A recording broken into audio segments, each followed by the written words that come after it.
Praise the lord. హల్లెలూయా.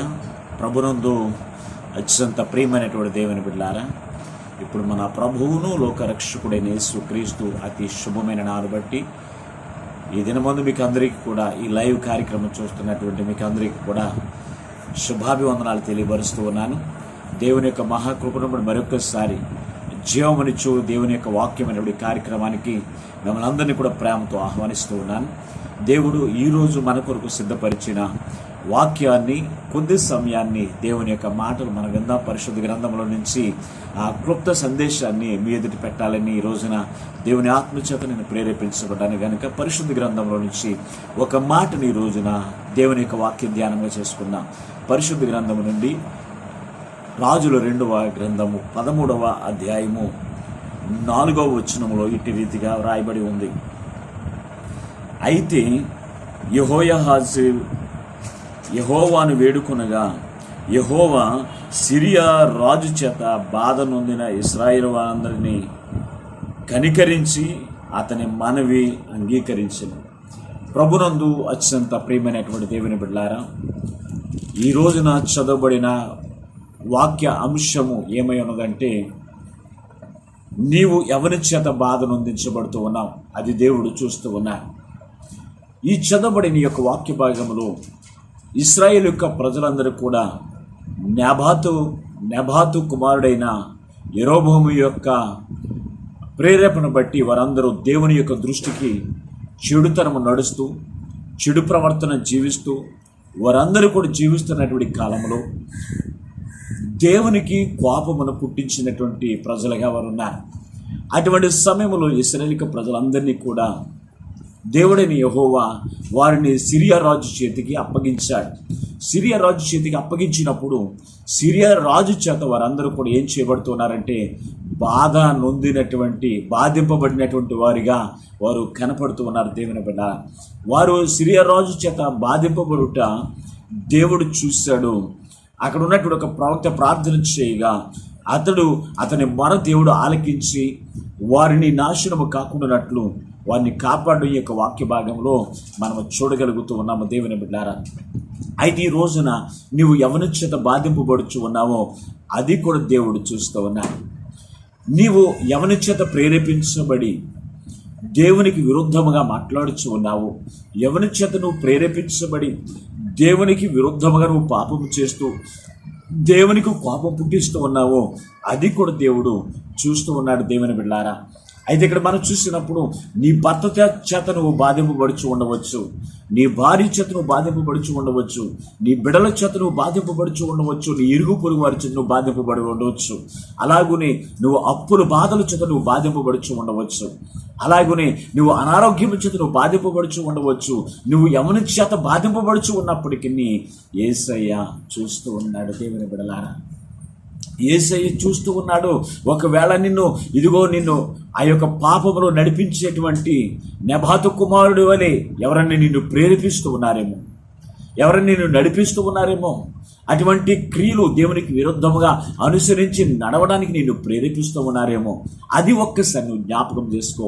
ఈ రోజున నువ్వు శ్రమలతో నువ్వు బాధింపబడుచు ఉన్నావంటే అది నువ్వు ఎవరి చేత ప్రేరేపించబడుతూ ఉన్నావనే సంగతి నువ్వు జ్ఞాపకం చేసుకుని ఆ బాధను బట్టి దేవుని దగ్గరికి మనం మనవి చేసుకున్నప్పుడు ఆ మనవను దేవుడు అంగీకరించి మన యొక్క బాధల నుంచి, మన కష్టాల నుంచి విడిపించేటువంటి దేవుడిగా మనకి కనపడుతూ ఉన్నాడు. దేవుని బిడ్డలారా, కనుక ఈ రోజున నువ్వు ఎవరి చేత బాధింపబడుచు ఉన్నప్పటికీ కూడా నువ్వు దేవుని యొద్దకు వచ్చి నువ్వు మనవి చేసుకోగలిగినట్లయితే దేవుడు నిన్ను ఆ యొక్క బాధను, నీవు ఎవరి చేత బాధింపబడుచు ఉన్నావో అది నిన్ను చూసి ఆయన చూసి ఏం చేస్తాడో తెలుసా, ఆ బాధల నుంచి విడిపించేటువంటి దేవుడు మనకున్నాడు. దేవుని బిడ్డలారా, ఎందుకో తెలుసా, ఆయనకి సాధ్యము కానిది ఏమీ లేదు. ఆయనకి సమస్తమును కూడా సాధ్యమే.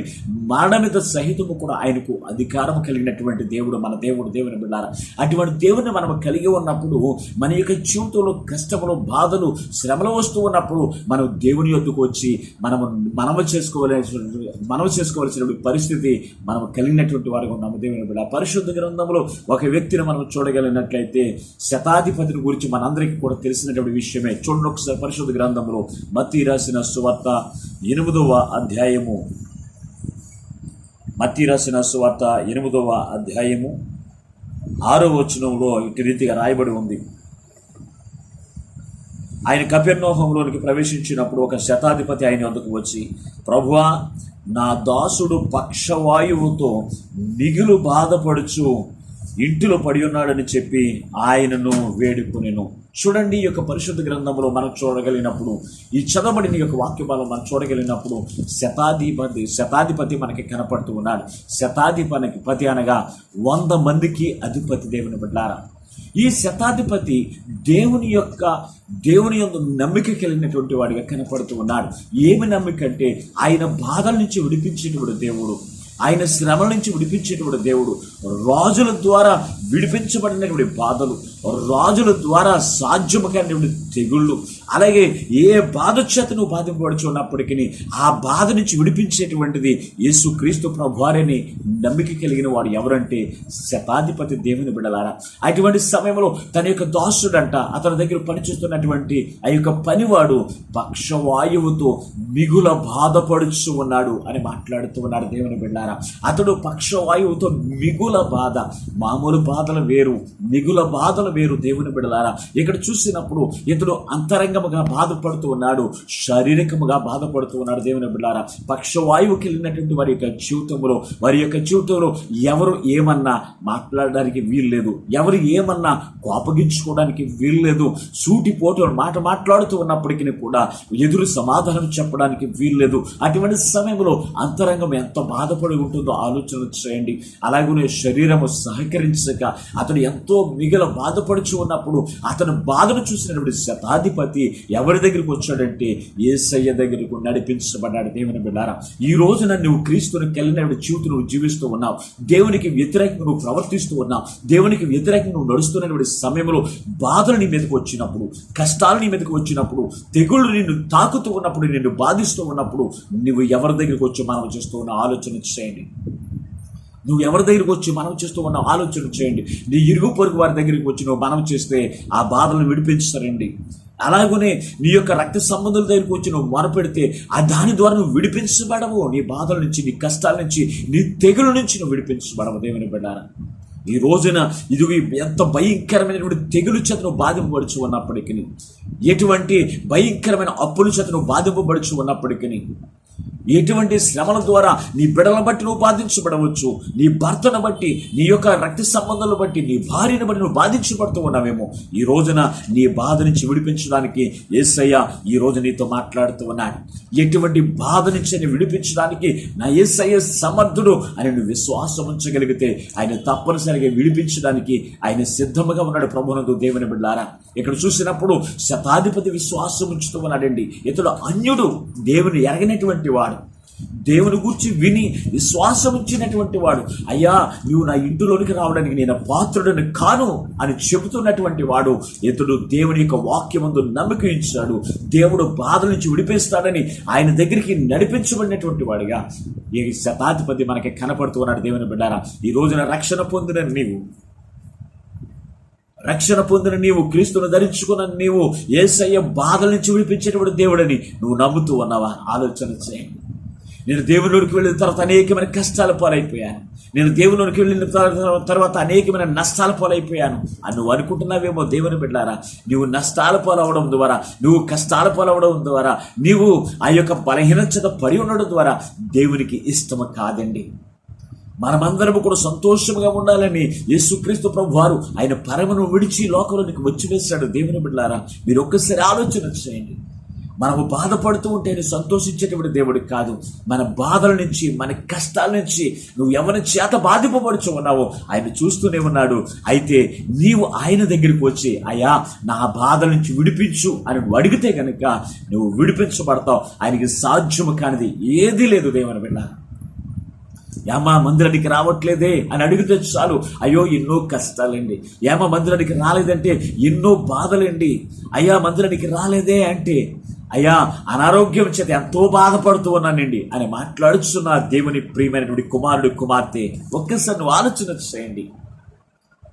ఈ శతాధిపతి యొక్క తన దాసుడు అది ఎంతో పక్షవాయువు చేత బాధపడుతూ ఉన్నప్పుడు, మిగుల బాధపడుతూ ఉన్నప్పుడు ఈ శతాధిపతి యేసయ్య దగ్గరికి వచ్చి అయ్యా ఆ బాధ నుంచి విడిపించని అడుగుతూ ఉన్నాడు.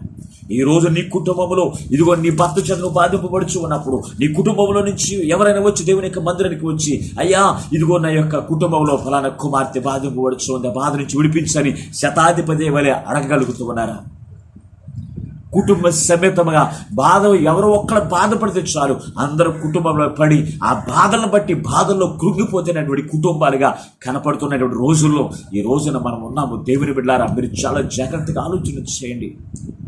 శతాధిపతి తన యొక్క దాసుని గురించి భారం పెడుతున్నాడు దేవుని దగ్గరికి వచ్చి, అయ్యా నా దాసుడు మిక్కులే ఆ యొక్క పక్షవాయువుతో బాధపడుతూ ఉన్నాడు. అయ్యా ఆ బాధ నుంచి నువ్వు విడిపించడానికి సమర్థుడు, నువ్వు మాట సెలవి అని అడుగుతూ ఉన్నాడు.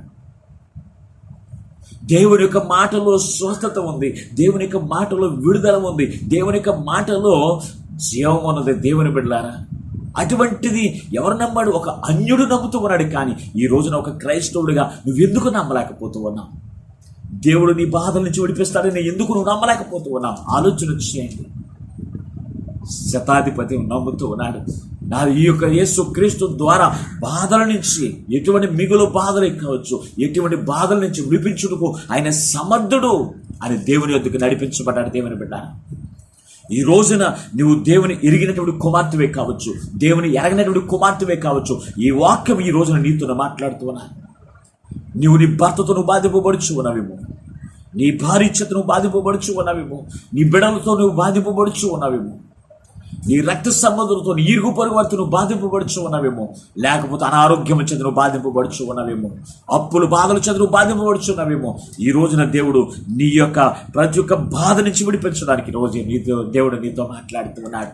ఆయన యొద్దకు రండి, ఆయన విడిపించుటకు ఆయన సమర్థుడు. ఆయన పరలోకము నుంచి, ఆయన దూతల నుంచి, ఆయన యొక్క మహిమ సింహాసనము నుంచి ఎందుకు ఈ లోకంలోనికి వచ్చి విడిచిపెట్టి ఎందుకు వచ్చాడో తెలుసా? నీ బాధల నుంచి విడిపించడానికి దేవుని యొక్క ప్రియమైన దేవుని యొక్క కుమారుడు కుమార్తె. పరిశుద్ధ గ్రంథంలో మరొక మాటను మనం చూడగలిగినప్పుడు, ఇశ్రాయేలు యొక్క ప్రజలందరూ కూడా ఐగుప్తీయుల యొక్క చేతిలో వారందరూ కూడా నలిగిపోతూ ఉన్నారంట. వారందరూ కూడా బాధింపబడుచు ఉన్నారు. చూద్దాం ఒకసారి పరిశుద్ధ గ్రంథము నుంచి నిర్గమకాండము 3వ అధ్యాయము 7వ వచనం ఇటు రీతిగా రాయబడి ఉంది. మరియు యెహోవా ఇట్లైనను, నేను ఐగుప్తులోనున్న నా ప్రజల బాధను నిశ్చయముగా చూచి తిని, పనుల్లో తమను పెట్టుచున్న కష్టమును బట్టి వారు పెట్టినటువంటి మొరను నేను వింటిని, వారు దుఃఖములు నాకు తెలిసే ఉన్నాయి. కావున ఐగుప్తీయుల యొక్క చేతుల నుండి వారిని విడిపించుటకును, ఆ దేశములో నుండి విశాలమైన మంచి దేశమునకు, అనగా కానానీయులకు, హిత్తీయులకు, అమోరీయులకు, పెరిజ్జీయులకు ఇచ్చి, హివ్వీయులకును మోయాబీయులకును నివాస స్థానమై పాలు తేనెలు ప్రవహించే దేశమునకు వారిని నడిపించుటకు దిగి వచ్చి ఉన్నాను. చూడండి ప్రభువునందు దేవుని బిడ్డలారా, ఇశ్రాయేలు ప్రజలందరూ కూడా దేవునికి విరుద్ధముగా వారు పాపం చేస్తూ ఉన్నప్పుడు, దేవునికి అవిధేయులుగా వారు పాపం చేస్తూ ఉన్నప్పుడు వారిని ఐగుప్తీయుల చేతికి దేవుడు అప్పగించి వేశాడు. అప్పగించి వేసినప్పుడు వారిని ఐగుప్తీయులు పెట్టుచున్నటువంటి వెట్టి పనులను బట్టి వారు ఎంతో బాధపడుతూ ఉన్నారంట. వారు భరించలేనటువంటి బాధ, వారు సహించలేనటువంటి బాధ వారు పడుతున్నటువంటి పరిస్థితులు ఉన్నప్పుడు వారు దేవునికి మొరపెడుతూ ఉన్నారు. వారికి ఉన్నటువంటి బాధను బట్టి, అయ్యా ఇదిగో ఈ బాధను మేము భరించలేకపోతూ ఉన్నాం, ఈ కష్టమును మేము భరించలేకపోతూ ఉన్నామయ్యా, ఈ శ్రమ నుంచి విడిపించు నాయనా అని దేవునికి మొరపెడుచు ఉన్నారు.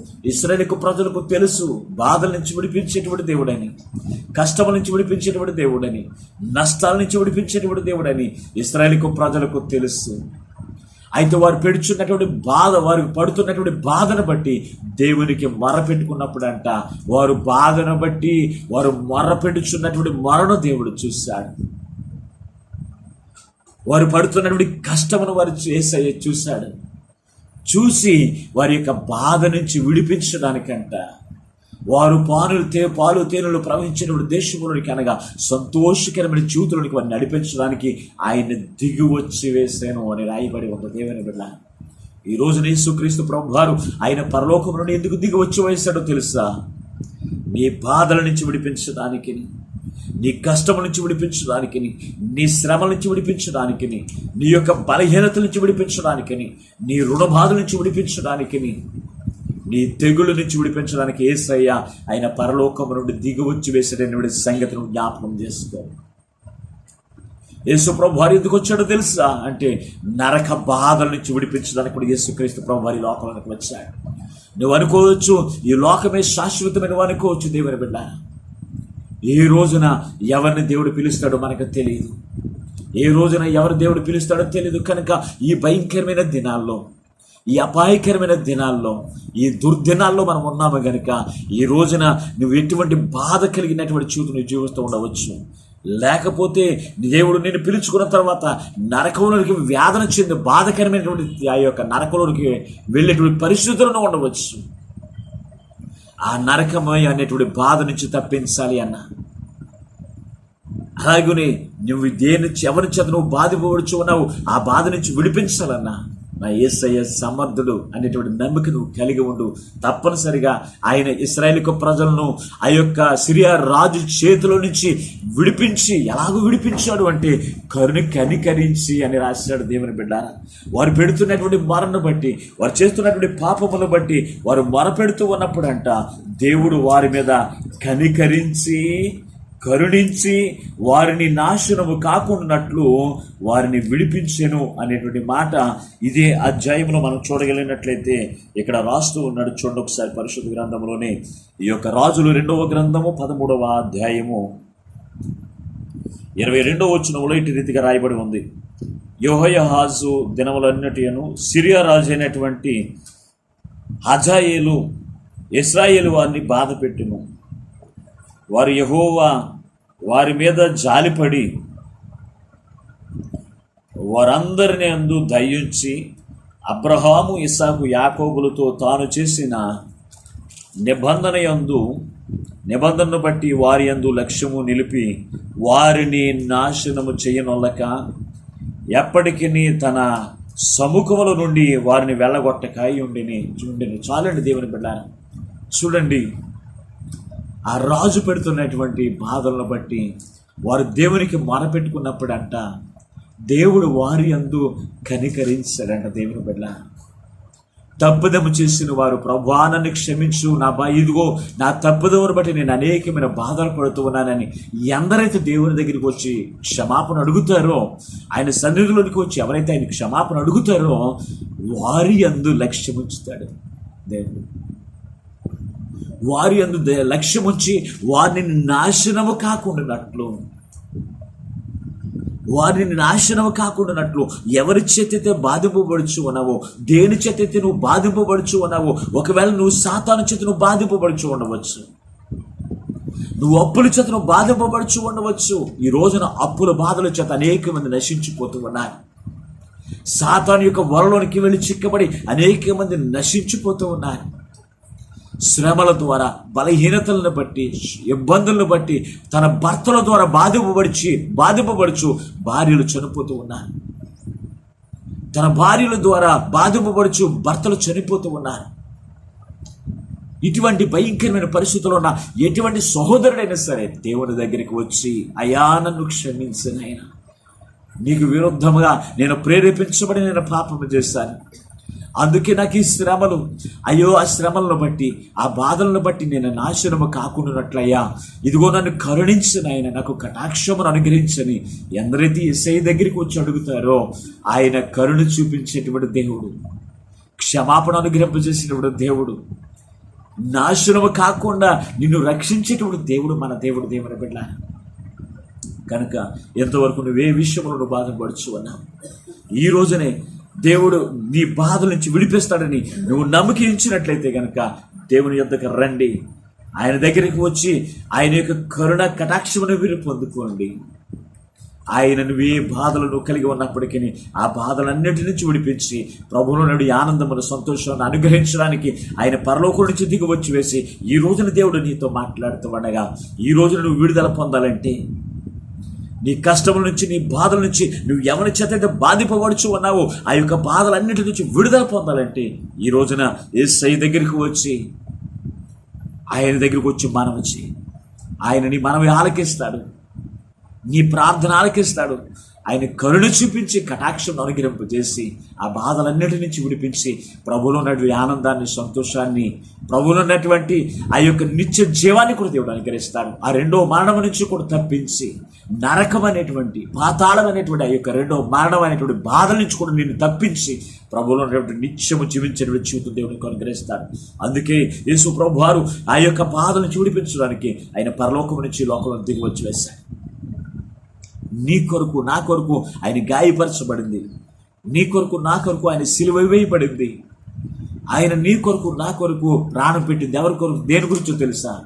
మనము మన యొక్క బాధల నుంచి, శారీరకముగాను అంతరంగముగాను నరక యాతలు ఉన్నటువంటి ప్రతి ఒక్క బాధల నుంచి విడిపించి ప్రభువుల నుండి ఆనందాన్ని కలిగించడానికి ఈ రోజున మన దగ్గరికి వచ్చి వేశారు. దేవుని బిడ్డ, సిరియా రాజు చేత బాధింపబడుట దేవుడు చూశాడు. అలాగే పక్షవాయువు చేత మిగులు బాధింపబడుచున్న వాడిని దేవుడు చూసి విడిపించిన దేవుడు ఈ రోజున నీ బాధను కూడా చూస్తున్నాడు. ప్రియమైన సహోదరి, సహోదరుడా, నీ బాధ నుంచి విడిపించడానికి ఆయన ఇష్టపడుతున్నాడు. ఈ రోజు నీతో మాట్లాడుతున్నాడు. ఎంతవరకు దేవుని ఆశ్రయించలేదేమో, దేవుని గురించి ఎంతవరకు నువ్వు తెలుసుకోలేదేమో, ఈ రోజు దేవుడు నీతో సూటిగా మాట్లాడుతూ ఉండగా ఆయన యందు విశ్వాసం ఉంచు, ఆయన యందు నమ్మకం ఉంచు, ఆయన దగ్గరికి వచ్చి వేడుకో, ఆయన దగ్గర కరుణ పొంది ఆయన ఉన్నటువంటి ప్రతి విధమైన ఆ యొక్క విడుదలను పొందుకుని ప్రభువుడి ఆనందాన్ని, సంతోషాన్ని అనుగ్రహించే గొప్ప కృప భాగ్యం ఆ పరిశుద్ధాత్మ దేవుడు ఒక ఉదయకాల సమయం మీరు అటు అందరికీ అనుగ్రహించి ఆయనే మహిమ పొందునుగాక. మీరు ప్రార్థన చేసుకుందాం. మమ్మలను శాశ్వతమైన ప్రేమతో ప్రేమిస్తూ మా కొరకు ప్రాణం పెట్టిన యేసయ్యా మీకు వందనాలు స్తోత్రాలు. అవును తండ్రి, ఇదిగో ప్రియమైనటువంటి బిడ్డలైన వారి యొక్క జీవితంలో ఏ బాధల చేత బాధింపబడుచు అన్నారు, ఏ కష్టముల చేత బాధింపబడుచు అన్నారు, ఏ అప్పుల చేత బాధింపబడుచు అన్నారు, అయ్యా ఏ బలహీనతలు బట్టి బాధింపబడుచు అన్నారు, వాటన్నిటి నుంచి విడిపించడానికి ఈ రోజున ప్రతి బిడ్డలతో మాట్లాడారయ్యా. ప్రతి ఒక్క బిడ్డలకు మీ అందు నమ్మిక పుట్టించి, మీ అందు విశ్వాసం ఉంచిన ఆయన నీ యొద్ద నుండి ప్రతి ఒక్క బాధల నుంచి విడిపించబడయ్యా. నీ యొద్ద నిత్యము జీవించిన భాగ్యమును ఈ వాక్యమైన ప్రతి ఒక్క బిడ్డలకు అనుగ్రహింపజేసి మీరు మహిమను పొందమని, ఈ వాక్యము ద్వారా ప్రతి ఒక్క హృదయములు నీరు కట్టి ఫలింపజేసి అయ్యా నీ వాక్యమును ఇదిగో ప్రతి ఒక్క బిడ్డలు కూడా విశ్వసించిన ఆయన నీ యందు నీ అద్భుత ఆశ్చర్య కార్యములు పొందుకునే కృప భాగ్యమును ప్రతి బిడ్డలకు అనుగ్రహింపజేసి నీ యందు నమ్మకముతో ఇదిగో ప్రభువా ప్రతి విధమైన కష్టం నుంచి విడుదల పొందుకునే ప్రభువా నీ యందు గొప్ప కార్యమును పొందుకునే కృప భాగ్యం అనుగ్రహింపజేసి మీరు మహిమను పొందమని మా ప్రభువును రక్షకుడై ఉన్న యేసు నామమున ప్రార్థించి వేడుకొనుచున్నాము పరమ తండ్రి. ఆమేన్. పరమ తండ్రి అయిన దేవుని యొక్క ప్రేమయు లోకరక్షకుడైన ప్రభువైన యేసుక్రీస్తు వారి యొక్క కృపయు పరిశుద్ధాత్మ అన్యోన్య సహవాసం అనేక సన్నిధి కాపుదల దీవెన ఇప్పుడు ఎల్లప్పుడూ ఆయన కృపా సదాకాలం తోడైంది. ఆయన కృపల నుండి కనికరమును, ఆయన కృపల నుండి కటాక్షమును, ఆయన కృపల నుండి విడుదల ప్రతి ఒక్క బిడ్డలను పొందుకుని ప్రభు యొక్క రాకడకు ఆయుక్తపరిచి ప్రభుతో నిత్యము సంతోషించే జీవితం అనుగ్రహింపజేసి ఆయనే మహిమ పొందును గాక. ఆమేన్. అందరికీ వందనాలండి. ఈ వాక్యము ద్వారా మీరందరూ కూడా ఆత్మీయ మేలులు పొందుతున్నారని నేను నమ్ముతూ ఉన్నాను.